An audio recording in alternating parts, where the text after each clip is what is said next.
મુસ્લિમ સમાજના યુવકોને મોબ લિન્ચિંગમાં સડક ઉપર રહેસી નાખવામાં આવ્યા હોય, એની ગુજરાતમાં સૌથી ખરાબ પરિસ્થિતિ કોઈ હોય તો આદિવાસી પટ્ટામાં છે. આજે પણ ગુજરાતમાં હજારો એકર જમીન જે આદિવાસી સમાજને જંગલ જમીનના કાયદા હેઠળ મળવી જોઈએ એવી કોઈ જમીનોની ફાળવણી કરવામાં આવતી નથી. વાલ્મીકી સમાજના અનેક સફાઈ કામદારોના 300-400 રૂપિયા માટે સફાઈ કામદાર તરીકે કામ કરતા ગટરમાં ગુંગળાઈને મોત થયા. કેવા આધુનિક મશીનો કે મોડર્ન ટેકનોલોજી વસાવવાના બદલે સફાઈ કામદાર જયારે ગટરમાં ઉતરીને મરે છે.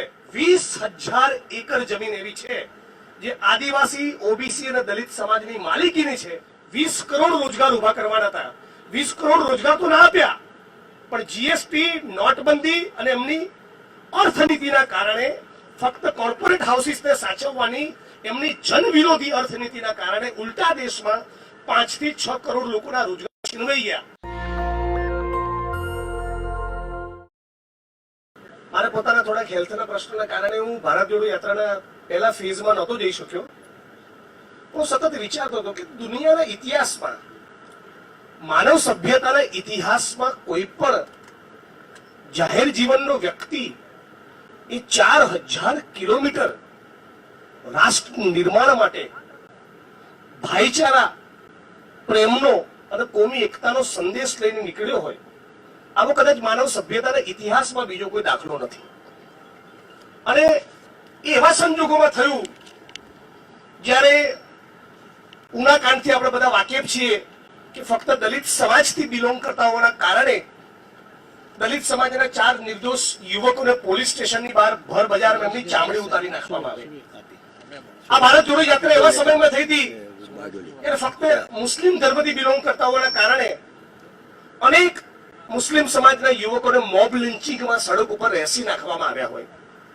એવા સમયે ભારત જોડો યાત્રા થઈ જ્યારે બિલ્કિસ બાનોના બળાત્કારીઓને જેલમાંથી છોડી નિર્લજ્જતાપૂર્વક લાડવા ખવડાવવામાં આવ્યા હોય ગુજરાતની અંદર, ગુજરાતની અસ્મિતા અને ગુજરાતના ગૌરવને ખંડિત કરીને. એવા સમયે ભારત જોડો યાત્રા થઈ જ્યારે આરએસએસના એક મંચ પરથી એક માણસ એવું બોલ્યો કે મુસ્લિમ સમાજની સ્ત્રીઓના ડેડ બોડીને બહાર કાઢીને એની પર રેપ કરવો જોઈએ. આ એવા સમયમાં ભારત જોડો યાત્રા થઈ જ્યારે આસામની અંદર એક માણસના મૃતદેહની ઉપર નાચ કરતો હતો.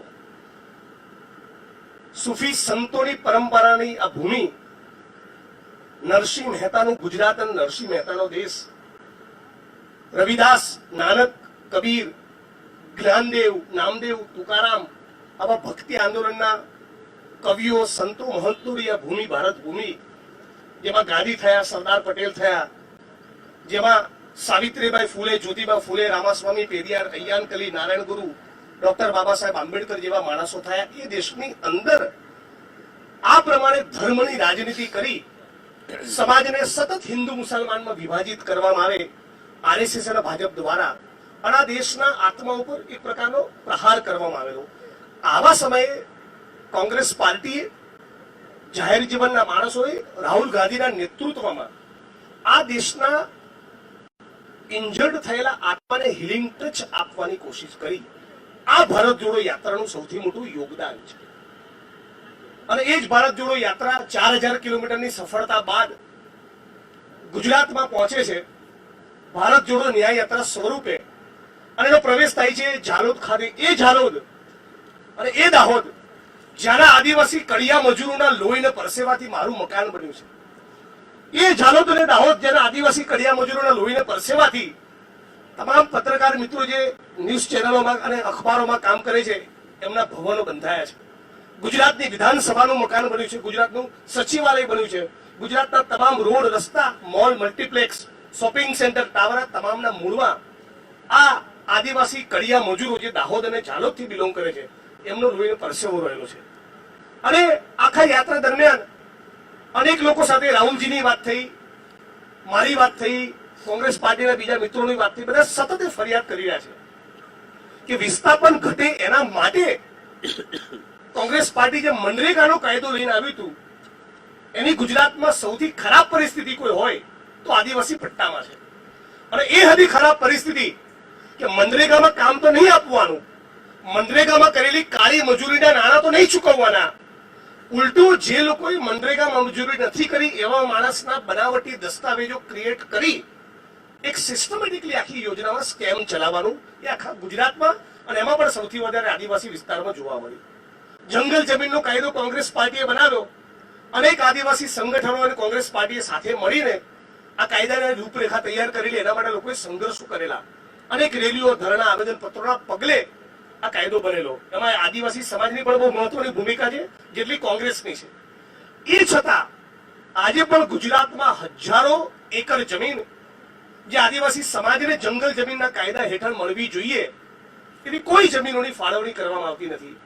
પેશાનો કાયદો જે આદિવાસી સમાજને સશક્ત અને મજબૂત બનાવે એવો કાયદો, જેમાં ગ્રામ સમિતિ નક્કી કરે તેમાં કલેક્ટર અને મંત્રી પણ ચંચુપાત ના કરી શકે એવો કાયદો પણ ફક્ત કાગળ ઉપર રહી ગયો છે. આવા આદિવાસી સમાજના અનેક પ્રશ્નો જોયા.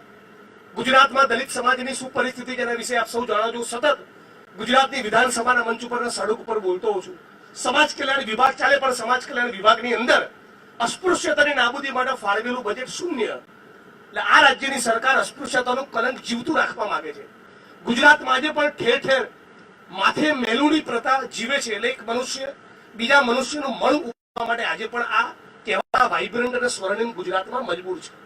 વાલ્મીકી સમાજ અને અનેક સફાઈ કામદારોના 300-400 રૂપિયા માટે સફાઈ કામદાર તરીકે કામ કરતા ગટરમાં ગુંગળાઈને મોત થયા.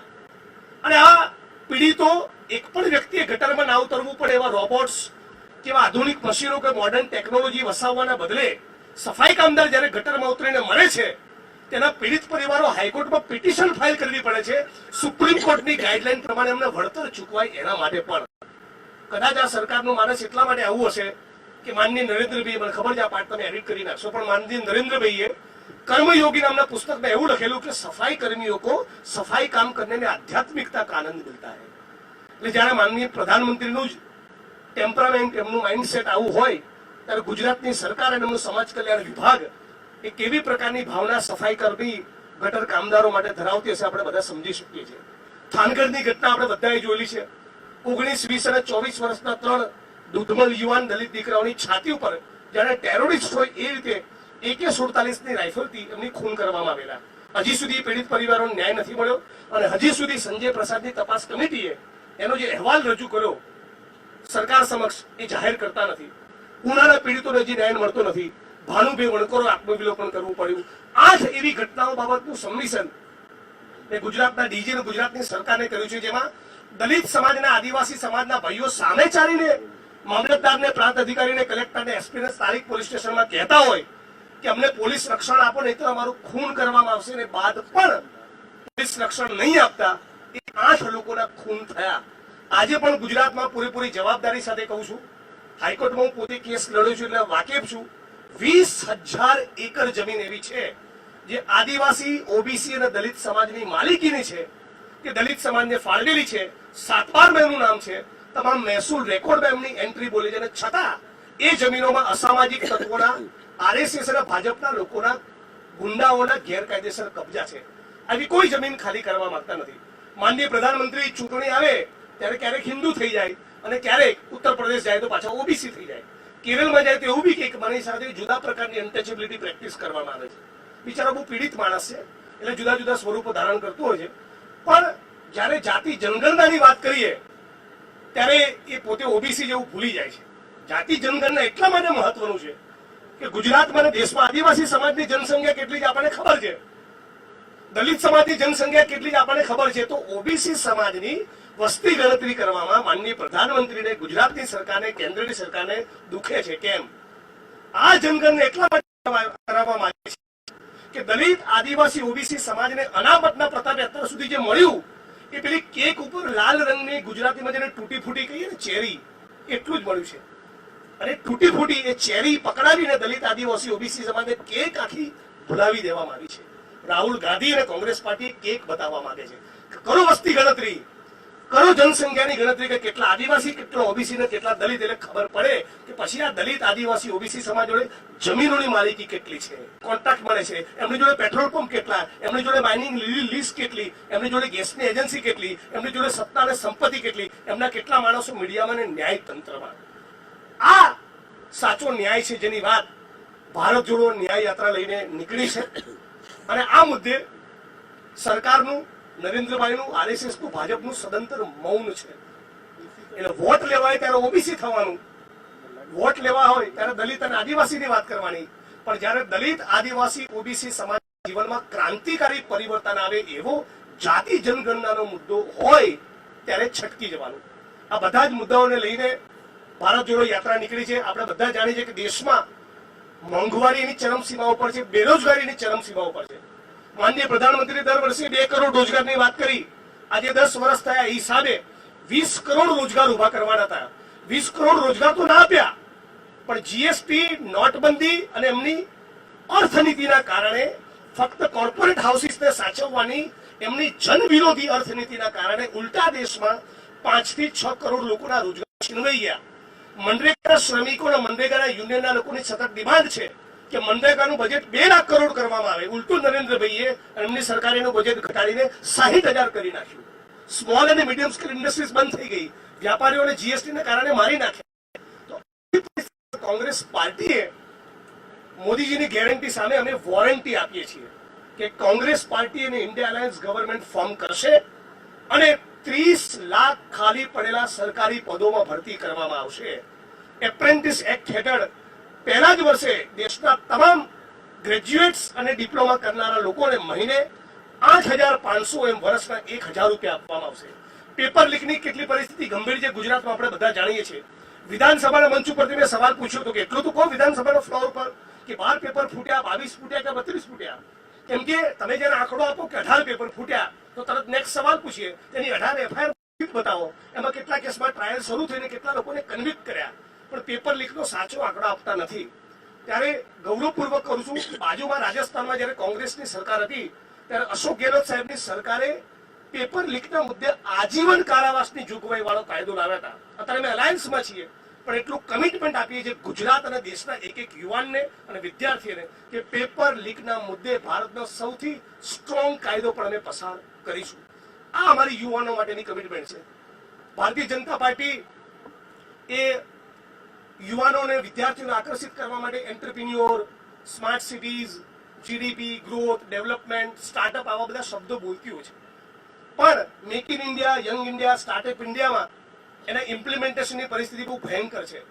આની સામે ફક્ત ક્રિટિસાઇઝ ન કરતા અમે શું કરીશું એનો એક positive proactive agenda Congress party તમારી સમક્ષ મૂકી રહી છે. કોંગ્રેસ પાર્ટી સરકારમાં આવે એટલે 5,000 કરોડ રૂપિયા એન્ટરપ્રિન્યોર્સ માટે અને ખાસ કરીને સ્ટાર્ટઅપ માટે અમે મૂકવાના છીએ. એટલે આ યુવાનો માટેનું કોંગ્રેસ પાર્ટીનું કમિટમેન્ટ છે. ભારત જોડો ન્યાય યાત્રા દરમિયાન અનેક આદિવાસી સમાજ સાથે, ઓબીસી અને દલિત સમાજ સાથે, યુવાનો સાથે, એનજીઓ સાથે ઇન્ટરેક્શન થયું. ગુજરાતના જેટલા પણ પ્રાણ પ્રશ્નો છે એને રાહુલજીએ વધારે ગહેરાઈથી સમજવાની કોશિશ કરી અને આ બધા પ્રયત્નોના પગલે આ ભારત જોડો ન્યાય યાત્રાને હું માનું છું કે બહુ સક્સેસ છે. ભારત જોડો ન્યાય યાત્રા આવનારા દિવસોમાં મહારાષ્ટ્રમાં જશે અને ત્યાં 17મી તારીખે એની પૂર્ણાહુતિ થશે. પણ આશા રાખીએ કે ભારત જોડો ન્યાય યાત્રાનો જે મુખ્ય ઉદ્દેશ હતો દેશમાં ભાઈચારો જળવાય, પ્રેમ અને મોહબ્બતની વાત થાય અને શ્રમિકોને, મહિલાઓને, ખેડૂતોને, યુવાનોને, સર્વ સમાજને ન્યાય મળે. આટલી વાત આ પ્રેસ કોન્ફરન્સના માધ્યમથી તમારી વચ્ચે મૂકવા માંગુ છું. नेशनल दस्तक की आपसे गुजारिश है कि अगर इसको बचाना चाहते हैं तो नेशनल दस्तक को सब्सक्राइब करने के लिए रेड कलर के सब्सक्राइब बटन को दबाएं, फिर बेल आइकन की घंटी दबाएं. नेशनल दस्तक को बचाने के लिए बहुत जरूरी है कि हर खबर को शेयर करें, लाइक करें, कमेंट जरूर करें.